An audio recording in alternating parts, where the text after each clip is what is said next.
अस्सलामुअलैकुम। नेक्स्ट हमारे पास exercise 4.1। Question number कौन सा रह गया हमारा? अच्छा, दो क्वेश्चन ज्यादा हैं पहले से।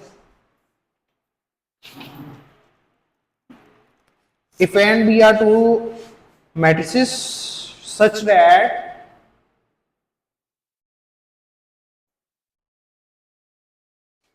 AB is equal to the B and BA is equal to the A, show that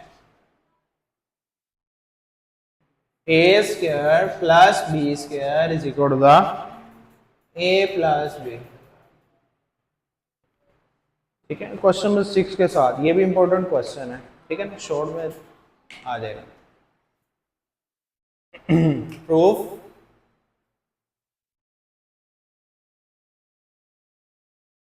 हमने शो करना है A square plus B square is equal to the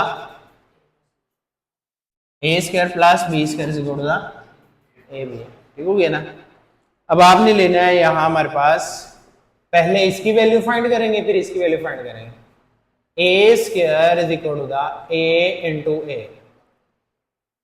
ठीक है, ए किसके बराबर है? बी ए के बराबर है।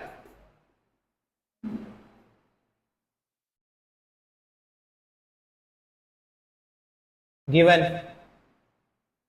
बी एक। ठीक है, आपने एसोसिएटिव प्रॉपर्टी पढ़ी हुई है, A into B C is equal to the A B into C. ऐसी है ना एसोसिएटिव प्रॉपर्टी।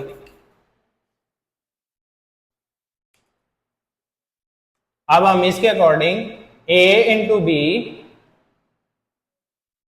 इंटू सी कर लेंगे, यानी कि ए बी इंटू सी हमारे पास वो ए ही है।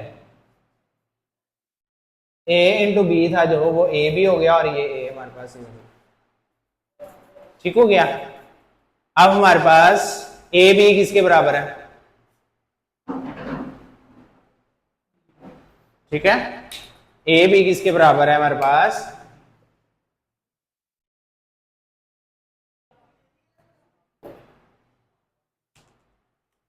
A B is equal to the B into A.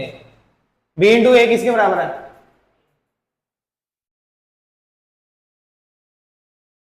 A square किसके बराबर आ गया?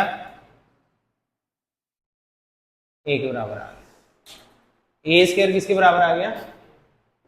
और बी स्क्वायर किसके बराबर आना चाहिए? बी के आना चाहिए। ठीक है ना। अब हमने बी स्क्वायर की वैल्यू फाइंड करनी है। B square is equal to the B into B. B किसके बराबर है?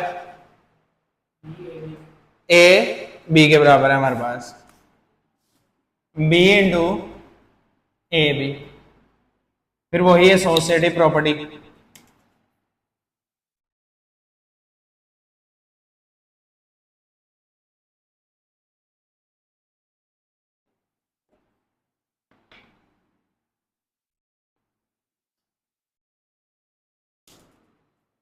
तो ये क्या हो जाएगा हमारे पास? बी ए इंटू बी, और बी ए किसके बराबर है हमारे पास? ए के।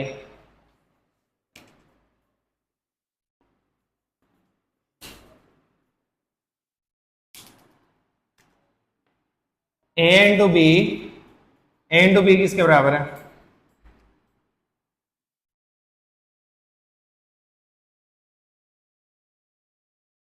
ये इक्वेशन 1, ये equation 2।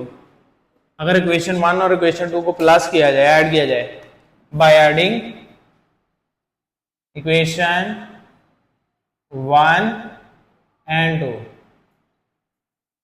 A square plus B square is equal to the A plus B.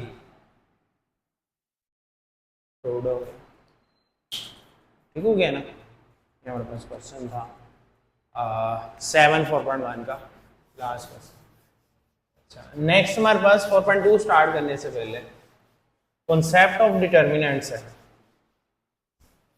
हमने पहले 2/2 का डिटर्मिनेंट्स फाइंड करते थे। अगर वही 3/3 का डिटर्मिनेंट्स हो जाए तो कैसे फाइंड करेंगे हम? पहले हम 2/2 का डिटर्मिनेंट्स फाइंड करते थे ना। 2/2 का डिटर्मिनेंट्स फाइंड करना हो, ए मैट्रिक्स है, इसका 2/2 का डिटर्मिनेंट्स फाइंड करना हो, ए बी सी डी हो, तो कैसे फाइंड करते हैं? ऐसी है ना, यानी कि A D minus C B minus कर देते थे हम, तो ये 2/2 का डिटर्मिनेंट्स फाइंड हो जाता था। अगर यही डिटर्मिनेंट्स हमने 3/3 का फाइंड करना होगा,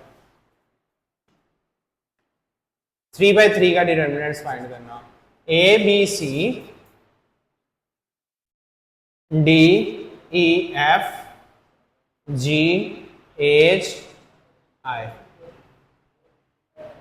ठीक है। अगर कोई मैट्रिक्स हमारे पास 3/3 का है, ठीक है, जिस ऐसा मैट्रिक्स जिसकी रो और कॉलम बराबर हो जाए, कौन सा मैट्रिक्स होता है? स्क्वायर मैट्रिक्स, ठीक है। वो दो मैट्रिक्स होता है, ऐसा मैट्रिक्स जिसकी रो और कॉलम बराबर हो जाए, ठीक है। अब देखिए हमारे पास फर्स्ट एलिमेंट है ए, ठीक है, सेकेंड एलिमेंट है बी माइनस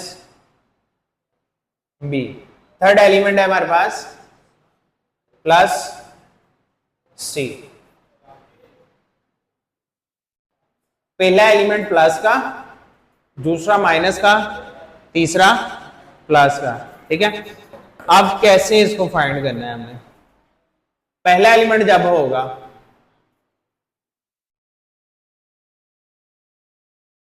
पहली रो और पहला कॉलम ब्लाइंड हो जाएगा। अब कौन से एलिमेंट बच गए? ई एफ एच आई, ठीक है, ई एफ एच आई, ठीक है। अब जब बी होगा, पहली रो हर बार ब्लाइंड रहेगी, दूसरा कॉलम ब्लाइंड हो जाएगा यहां। अब क्या रह गया? डी एफ जी आई, डी एफ जी आई। अब इस तरह से ही तीसरा सी, ठीक है। अब क्या आ जाएगा? तीसरा कॉलम ब्लाइंड हो जाएगा, डी ई जी एच, डी ई जी एच आर, ठीक हो गया ना। अब सिंपल वही 2/2 का मैट्रिक्स बन गया। 2/2 का हमारे पास यहाँ डिटर्मिनेंट ले सकते हैं हम उसी तरीके से। ये हो जाएगा A bracket E into I और F into H minus B D into I और माइनस जी इंटू एफ। इस तरह सी डी इंटू एच और माइनस जी इंटू ई। ये हमारे पास डिटर्मिनेंट्स फाइंड करने का तरीका है 2/2 और 3/3 का, ठीक है ना। Dates enough. कल हम इसी से हमारा स्टार्ट है जी।